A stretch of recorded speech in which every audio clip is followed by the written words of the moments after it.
Nyuma y'igihe kirekire Arsenal yifuza uyu mukinnyi tayari imaze kuba yamubona.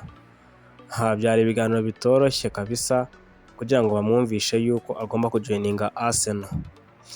Arsenal na Newcastle bahereye kera baganira ariko final deal imaze kuba yarangira. Uyu muhungu amaze no kuhakora ikizamini cy'ubuzima. Ni deal yari imaze iminsi nk'itatu irangiye, wenda hasigaye kuvuga ati se umuhungu azakora igihe ikizamini cy'ubuzima, ariko amakuru ahari ni uko yamaze kuba yasoza ikizamini cy'ubuzima.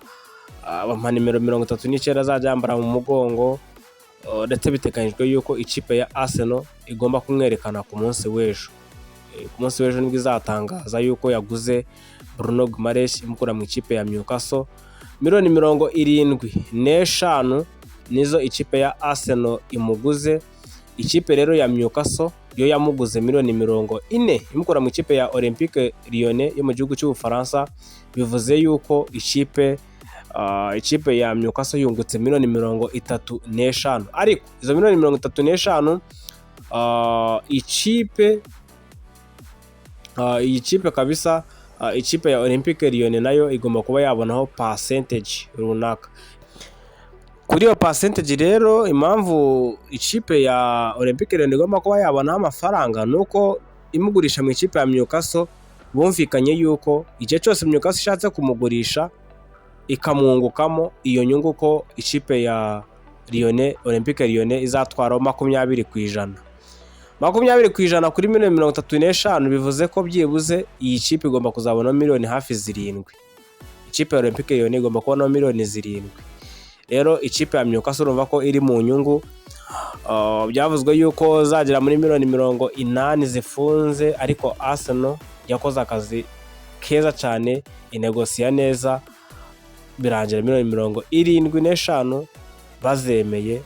Ikipe rero ya Arsenal ihita igura uwitwa Bruno Guimaraes umaze kuba umukinnyi w'ikipe ya Arsenal. Abonye Declan Rice yabyishimiye, yishimiye kabisa uyu muhungu kuba yajoininze ikipe. Ubona yuko ari mediane zaba iryana, ni mediane zaba ikomeye, sinzi ko hariho umuntu uzayimeneramo kabisa. So Arsenal imaze kuba yagura Bruno Guimaraes. Rero nyuma y'ibiganiro byamaze hafi ukwezi n'igice, final deal imaze kuba yarangira. Uyu muhungu next season ni umukinnyi w'ikipe ya Arsenal. Nkuko murimo kubireba rero, yamaze kuba yasinya. Murabona Andrea Berta, murabona Mikel Arteta, deal imaze kuba yarangira. Bruno Guimaraes ni umukinnyi w'ikipe ya Arsenal. Igisigaye ni club statements, kuba rero bavuga bati twagurishije Bruno Guimaraes, undi akavuga ati natwe twamuguze. Ndavuga Arsenal ku munsi w'ejo nibwo izatangaza deal ya Bruno Guimaraes ko imaze kuba yamusinyisha ku myaka 28. 29 azayuzuza mu kwezi kwa 12. Reka rutize turebe Bruno Guimaraes ese azaniye iki ikipe ya Arsenal. Gusangiye ku bwanje, Bruno Guimaraes ni umusore w'umuhanga cyane, ukina kabisa hagati mu kibuga, ariko nanone inshingano Declan Rice yari amaze igihe afite nizo Bruno Guimaraes agiye kuba afite. Ni ukuvuga ngo Bruno Guimaraes muzajya mubona cyane akina yegera izamu cyane, azacina nyine yisanzura. Mu gihe Declan Rice birasa naho agiye kuzakina gatandatu, kuko ubona ko igihe cyose Arsenal azanye Declan, usibye Thomas Partey yari ahari kuva yagenda, Declan Rice asigaye akina gatandatu, kuko nubwo Zubimendi aba ahari, ariko ubona ko mu Bwongereza ntabwo Zubimendi yikina neza. Bituma nyine Declan Rice asubira inyuma kujya kumufasha. Rero Declan tugiye kumubona noneho afatikanya na Bruno Guimaraes. Ese ninde uzajya uzamuka, ninde uzajya usubira inyuma? Kuko icyo nzi cyo ntabwo bagendera icyarimwe, bazajya bumvikana uko ari babiri, uzajya asigara uzajya agenda. Ariko Arsenal afite mediane iryana. Mbona ko noneho Arsenal kuri ruhande rw'imbere, kuri nimero 7, kuri 11 no ku 9, mbona ko hagiye gutanga umusaruro w'ibitego byinshi cyane. Bitazabatungura Victor Gyökeres atsinze ibitego 25 cyangwa 30 muri sezo. Bitazabatungura Bukayo Saka atsinze ibitego 15 na assist 12. Bitazabatungura Christos Zolis ibitego 10 na assist 10. Bitazabatungura Gabriel Martinelli nawe abibonye gutyo muri iyo mibare. ntekereza ko ikipe ya Arsenal kandi Bruno Guimaraes ni umusore utakuburira ibitego 5 cyangwa 6, Declan Rice ntabwo yakuburira assist 5 cyangwa se 6, ndetse n'ibitego nka 5. Birumvikana Arsenal izaba ifite abakinnyi benshi ku buryo buri mukinnyi azajya atanga uruhare rwe mu gutsinda ibitego ndetse no gufasha ikipe gutwara amanota 3. Deal done. Bruno Guimaraes ni umukinnyi w'ikipe ya Arsenal the Gunners. Mureke tugane kuri Christos Zoris. Christos Zoris uyu muhungu deal yo twayiganiriyeho cyane, mbabwira uburyo akina, mbabwira uko ateye n'uko ameze. Uyu muhungu ni umuhanga cyane. Uti kubera iki? Uyu nguyu nababwiye yuko aryoherwa no gutanga imipira ivamo ibitego kurusha gutsinda ibitego. Soko yanga gutsinda, iyo areba izamu aratsinda, ariko ikintu namaze kumubonaho ni umusore ukunda ibintu byo gutanga ama assist cyane. Ibaze ko muri iyi mikino ya gishuti bakinye, nubwo wenda imwe n'imwe utavuga yuko ari imikino wendera, nyine ni imikino ibiri aho ngaho nyine, ariko mu mikino 3 amaze gukina amaze gutsindamo igitego kimwe, atangamo assist 2. Bivuze ko imikino 3 yose yagizemo uruhare mu bitego 3. Christos Zoris uyu muhungu birasa naho ashobora kuzakemura ikibazo cy'ama assist.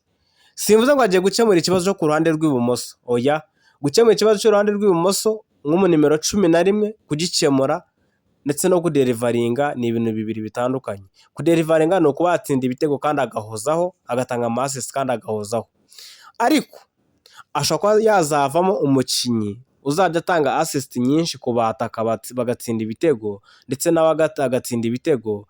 Ariko Christos Zoris mbona yuko wenda ikibazo kizaba kuri experience ya Premier League, naho ubundi ni umusore ufite tara. Mu mikino babanje gukina akamaci nyine ka gishuti kamwe kabera ku kibuga cy'imyitozo, baraza bakina na Real Betis, bejo bakina Real Betis irabatsinda. Ni umusore ubona ko mbere yaho bakinye na Girona, ubona ko ku kijyanye na koroneri aza gutera neza koroneri.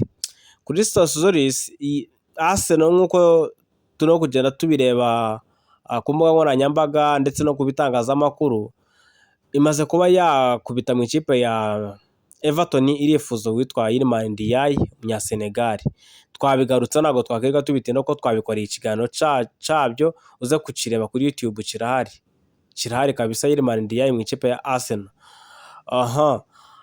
Kuri Kvaratskhelia nawe Arsenal ngo iracyarimo gukomanga ngo irebe ko Paris Saint-Germain yakwikanga, ariko Vinicius Junior nawe byarangiye ntabwo azajoininga Arsenal. Amakuru ahari ngo nuko yakoresheje Arsenal kugira ngo yongererwe amasezerano, ubwo nabyo wenda wasanga ari, ariko ntekereza ko byaba ari ibihuha. Arsenal kuri Kvaratskhelia ngo iracyakomanga ngo yumve niba Paris Saint-Germain yamurekura, ariko uriya ni umukinnyi waguhenda pe. Arsenal ikavuga iti mu gihe byose bitakunda twareba hagati ya Iliman Ndiaye ndetse na Marcus Rashford, kuko abo ngabo nibo byibuze bamenyere Premier League ushobora kuba wazana bakaba banagufasha cyane, ku buryo ushobora kuvuga uti byibuze mbonye umukinnyi mwiza uvuye muri Premier League. Ku bwanjye na prefer Rashford, kuko Rashford haba muri Champions League, muri Barcelona yakinanye n'amakipe muri Champions League, muri Champions, muri Premier League arahamenyereye. Mbona ko Arsenal wenda cyaba ari ikibazo cy'umushahara, keretse Rashford yemeye kugabanya umushahara, Arsenal ikaba yamuzana, kuko muri Manchester United ahembwa hafi 320,000. Sinekeza ko Arsenal azana uwo mukinnyi kumuhemba ayo mafaranga. Naho bundi Rashford mu ikipe ya Arsenal mbona yaba ari deal nziza, ariko Iliman Ndiaye $75 ngo nizo ikipe ya Everton yifuza. Byose reka tubitegereze turebe, ariko kuri Christos Zoris nkuko nabikubwiye ni umusore mwiza cyane kabisa, azi gutsinda, azi gutanga assist. Wenda ntabwo ari irekura wenda ngo yirekure abe yaderivaringa birenze, ariko ni umusore mwiza kabisa. Christos Zoris rwose yari akenewe kuza.